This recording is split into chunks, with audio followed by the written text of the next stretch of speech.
Oh, you think you want to start dating again after your breakup. So let's get you set up for some rules first. Today, I'm sharing 5 rules for dating after your breakup so that you don't make the same mistakes. But first, let's go down memory lane. I want to share with you my experience of dating after my separation. So I decided many, many years ago after my separation, I pretty much didn't date for about 2 years. And that was intentional. I knew I needed to sort myself out, did therapy, kind of managed everything, felt better about myself. And then one day I decided I'm going to start dating again. I didn't put myself on dating sites. I remember speaking to a lot of girlfriends who had gone through the same thing, and they all gave me a little bits of advice, tidbits here and there. But all I did was put out my energy and open up my heart again as best I could. And I started attracting men. So I started going on dates. And I think about the fifth date, I threw my hands up and said, this is just not working for me. Because what I noticed was that I kept picking the same type of narcissist as my ex husband was.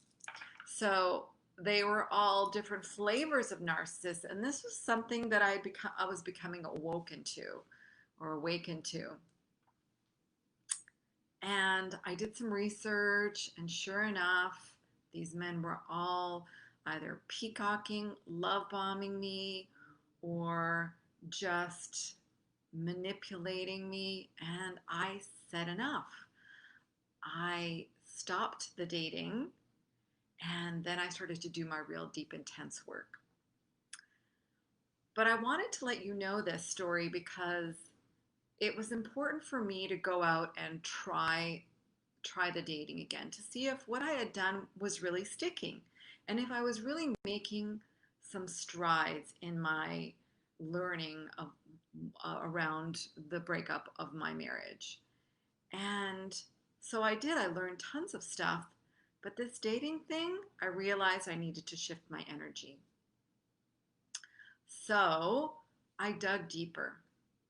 And what I found was psychologists have done a study. There's a little study that was done, and they discovered that there are 3 ways to heal yourself from the pain of heartbreak. Now, 2 are involved changing your mindset and cognitive behavioral therapy type of techniques. And the other one is distraction. So I was really interested by this because uh, I didn't want to distract myself. I wanted to heal myself. But you might be thinking the same thing when I ask this. How is it that men can go back to dating instantly and quickly without healing, without learning their lessons after a breakup? But whether you realize it or not, they are also distracting, and it's it's a tactic that they don't, I'm sure, consciously don't even realize, but on some level they're healing their heart. So I saw this and went, huh, well, isn't that interesting? It's a great way to distract yourself from your pain for sure, and men certainly have mastered that technique. But whether you're doing your work around healing the foundational beliefs around love and the way you attract, and if you're doing that work on a deeper level with me in my program, that's great. But what I want to simply encourage you to do here is if you are feeling that you want to distract yourself and get out there again because you think you've done work and you are ready to explore, then it doesn't matter if it's been 6 months or 2 years or 5 or 10 years. Even though you are in that place, it's a good thing to just go out and date, just to practice. right? And if you think that it's time, then it's time. So I want to help you out here. And I want you to learn from my mistakes and also institute these 5 rules that I've amassed for when you're going dating.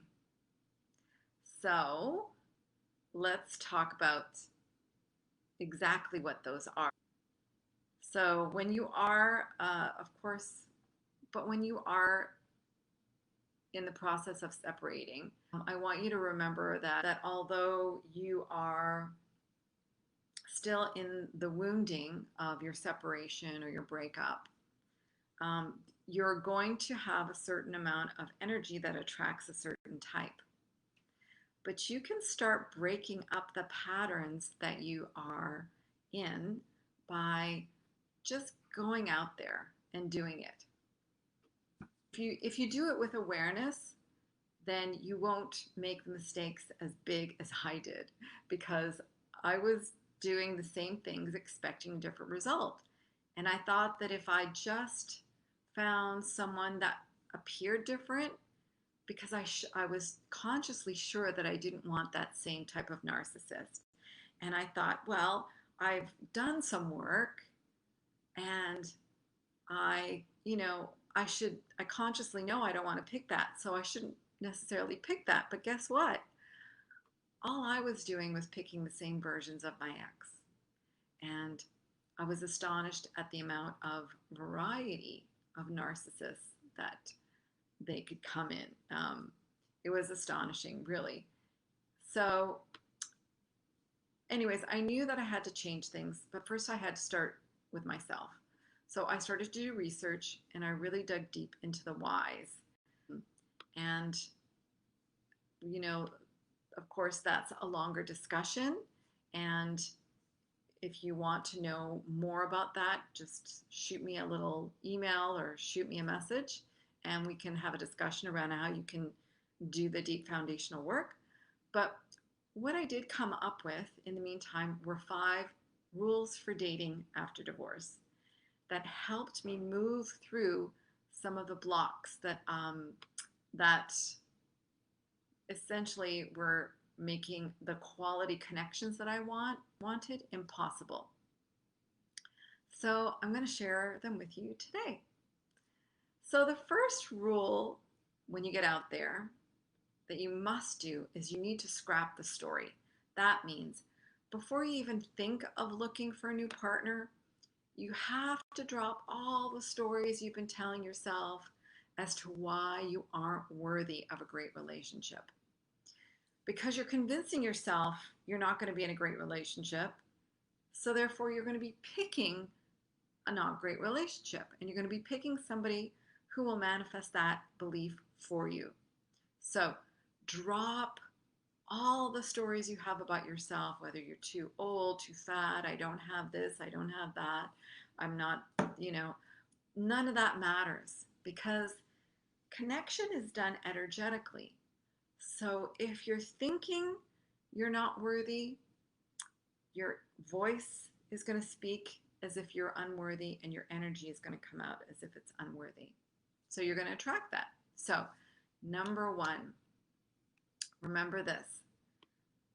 Men don't care about the superficial stuff at all. In fact, they don't care how old you are, how much weight you have, and what you have and what you don't have. All they want is what you want, a great relationship with someone who's loving and caring and considerate. That's it. So scrap the story, number 1. Number 2, drop the armor. So as I was saying, my armor, although I thought it was down, it really wasn't down, because it was energetically still protecting myself and stopping what I really wanted from coming through. So you develop an energetic heart armor when we're in heartbreak and when we're healing and when we're still wounded. And this armor builds up over time from heartbreak to heartbreak. And all this energy does is serve to keep you away from any potential love, right? So it's about the potentiality of love. It's being open to love. If you're not open to love and you still have that heart arm around, then it's going to stop all of your love and all of your wishes from getting out and all of any potential love from getting in. Okay? So drop the heart armor. Number 3, end the expectations. Every guy you meet isn't necessarily the one. Okay? So don't treat every single date as if he's the one, he's the one, he's the one. It inflames your anxiety around it. And if you put too much emphasis on thinking, will this guy be the one? Will this guy be, or girl even, be the one? Will this person be the one? You come off as needy and insecure. And no one wants to be around somebody who's needy and insecure. And, you know, insecurity develops into all types of behaviors as a result. So, end your expectations. Just take each new date as if it's just an opportunity to connect. Okay? He's not the one necessarily. You don't know that yet. So just end all expectations and just be open to the possibilities. Okay? Number 4, ditch the past. If you do happen to have a date with a potential partner, the last thing that you want to talk about is your past, honestly. Even if you feel super comfortable and they're opening up to you, just don't do it. Because just like you don't want to hear about a potential partner's pain around his ex and all the things she did and all the things he, experienced, that is a big red flag. They also don't want to know that you haven't healed. You don't want to know that your potential partner hasn't healed, because that means he's not open to receiving your love. And so goes the other way around. Okay? Your potential partner wants to know that you've healed and that you're available and that you are fun to be around. Fun's a big word. We all want to have fun now. Like, after all the heaviness, heavy emotions and everything, we want it to be fun and light, and that's the energy you want when you connect with somebody. So heavy emotions so early in the game when you're meeting somebody will end it before it even starts. Okay? So ditch the past. And finally, number 5, be a tourist. I love this one. So when you're on vacation and it's so much easier to approach people, right? Because there's no context, right? You're not this. There's no label around. You're just a tourist. You're just new to the city. And so you can easily walk up to people and ask them for directions or ask them advice. And you have nothing invested in that conversation, right? Because there's no guaranteed outcome. All you want to do is have information. You just want to exchange information. And of course, if they can't help you, or if they ignore you, if they walk by you, they don't say anything, don't say to yourself, oh, they don't like you, because that's not even part of it, right? It's just about an exchange. So you're not going to say, what did I do wrong? Wasn't I pretty enough? Right? We wouldn't say that to a stranger in a situation when you're on vacation, because you're not invested that way. All you want to do is exchange information. So we have to connect this way with men. Don't be invested in an outcome in that way. Be a tourist. Just keep it light. Don't make it mean anything, but pay attention clearly to the conversation. Start connecting with men or with women, with a partner, with a potential partner, this way. Connect as if you're on vacation and you're just exchanging information, pleasantries. You're just getting to know them. So don't get caught up in, will this be the one?